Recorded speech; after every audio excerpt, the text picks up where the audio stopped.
मुकुट को सीधा करने के लिए राय सुभाय मुकुर कर लीन्हा, अब बदन बिलो की मुकुट सम कीन्हा।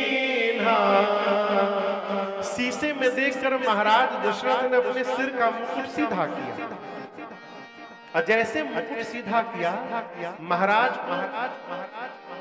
कनपट्टी छिप गया है।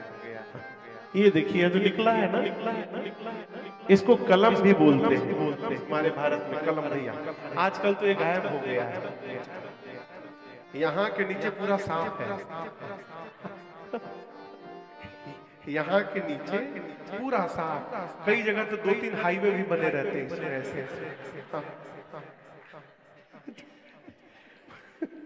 धन्य है प्रभु।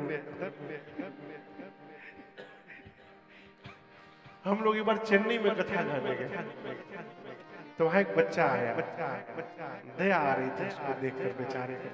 वो अपने बाल से बड़ा परेशान, इतने लंबे लंबे बाल आगे तक गिरे, और कुछ भी पूछो तो पुलिस से झटका मारे बतिया तले फिर गिर जाए। तो महाराज ने दर्पण में देखा, क्या देखा? श्रवण समीप, श्रवण यानी कान, समीप यानी पास में, भयशित केशा मनहु जरठपन श्री चक्रवर्ती जी की दृष्टि कान के पास के केश पर गई, और क्या देखा महाराज ने? कान के पास जो बाल थे ना वो श्वेत हो गए, सफेद हो गए। ये संकेत है। आजकल तो खैर केमिकल का भोजन है, सब कुछ शुद्ध नहीं है, इसके कारण तो बचपन में भी सफेद होने लगते हैं, लेकिन पहले समय पर इस अवस्था आने पर बाल सफेद होते थे। और ये जीवन में संकेत है। जो शरीर है हमारा, ये शरीर हर पोजीशन, हर इस सिचुएशन में हमको इंडिकेट करता है, संकेत देता है। मैं आपको उदाहरण,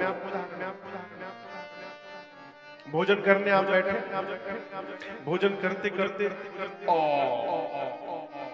क्या बोलते उसको? डकार आना, आया ना? इसका क्या मतलब? इसका मतलब पेट आपसे कह रहा है कि मेरे ऊपर कृपा करिए। पेट कह रहा है अब प्लीज हमको छोड़ दीजिए। आदमी क्या कहता है? जगह बन गया एक कुड़ी का।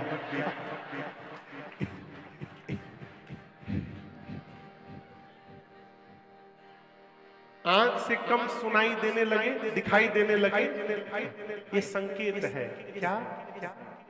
दूसरे को बहुत देख लिए, अब अपने को देखने का समय आ गया। कान से सुनाई देना कम हो जाए। देखिए एक बात बोलूं, यहाँ बुजुर्ग लोग भी हैं, जिसको बुढ़ापे में कम सुनाई देने लगे वो बहुत सौभाग्यशाली जीव है धरती का। क्यों? न सुनाई पड़ेगा न टेंशन होगा। भाई सुनाई पड़ सरकार, आप सो सॉरी, सुनाई पड़ेगा तब ना टेंशन होगा। आप बोलते रहो कुछ सुनाई नहीं दे रहा है तो क्या टेंशन होगा? अब आप किया हो रहा करते रहिए, हमको मालूम है नहीं किया हो रहा। चाहे आप बुला बोलते हैं, हम क्या बताएंगे आपको? तो कान से कम सुनाई देने लगे, इसका अर्थ अब अपने को सुनने का अवसर आ गया है। दांत गिरने लगे, इसका मतलब अब भीतर का जो इंस्ट्रूमेंट है वो पहले जैसा नहीं रहा। अब मधुर मधुर भोजन करो। आदमी कहाँ मानता है? बोले तुम जितनी बार टूटोगे उतनी बार लगाएंगे। हमारी एक दादी, अब तो नहीं रही, गांव में बगल के घर में दादी थी, तो वो पहले वो पूरा सेट लगता था ना, सवेरे सवेरे निकाल के उसको हाथ में लेकर ब्रश कराते थे दांत को। वो मेरी दादी जब किसी से झगड़ा करती थी ना, किसी से लड़ाई हो जाए तो दांत पहले हाथ में निकालती थी।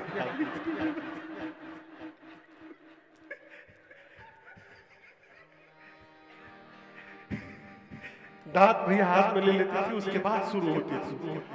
तो मैं दिन पूछे, तुम दादी दांत निकाल करती हूँ? पागल हो, दांत लगा के दीदी गुस्सा तो बोलेंगे, बाहर निकल के टूट गया तो कहने का अर्थ हमारे बात, ये जो शरीर है ये हमको संकेत करता है।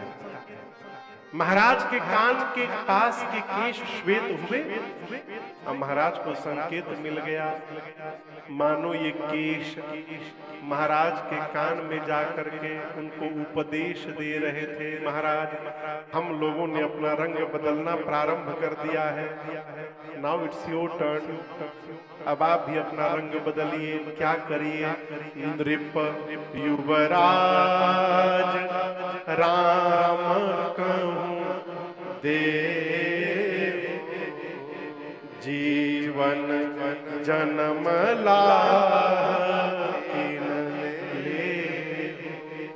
महाराज के मन में आया कि चौथेपन में आ गया मैं, क्या पता कल शरीर रहे न रहे, क्यों न राम को युवराज पद पर बिठा दिया गया।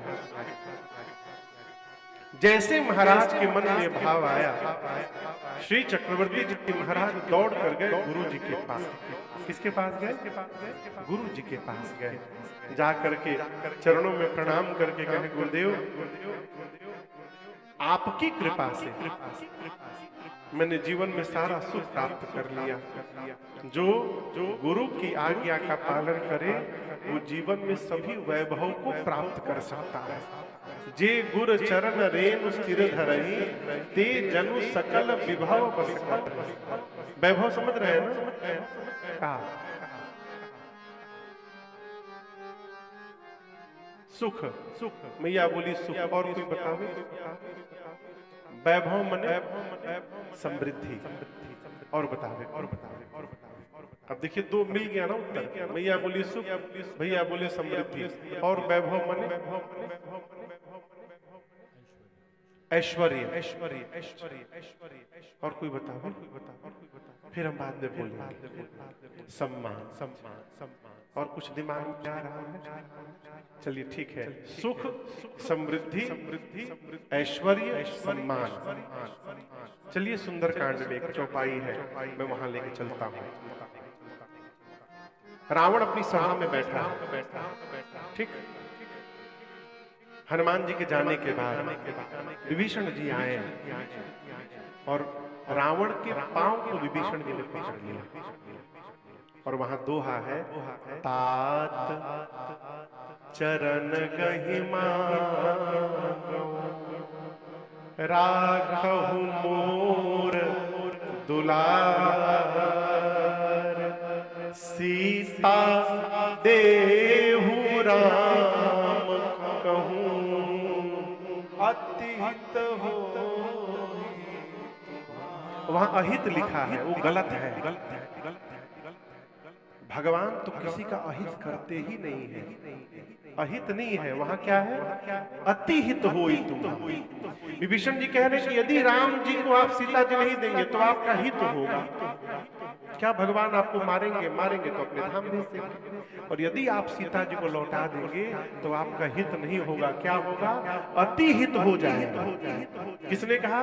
विभीषण जी ने। जैसे विभीषण जी ने कहा, रावण ने मारा 1 लाख, मारा लात से रावण विभीषण को। कहा मेरे नगर में रहता है और मेरे शत्रु की बात करता है, उनसे प्रेम करता है, 60 मिली जाए इतनी नहीं कहूनी थी। मारा लात से। विभीषण जी रावण को छोड़ करके राम जी के पास गए। आप तो स्टोरी जानते हैं ना? अब वहां एक चौपाई है। रावण जब ही विभीषण त्यागा,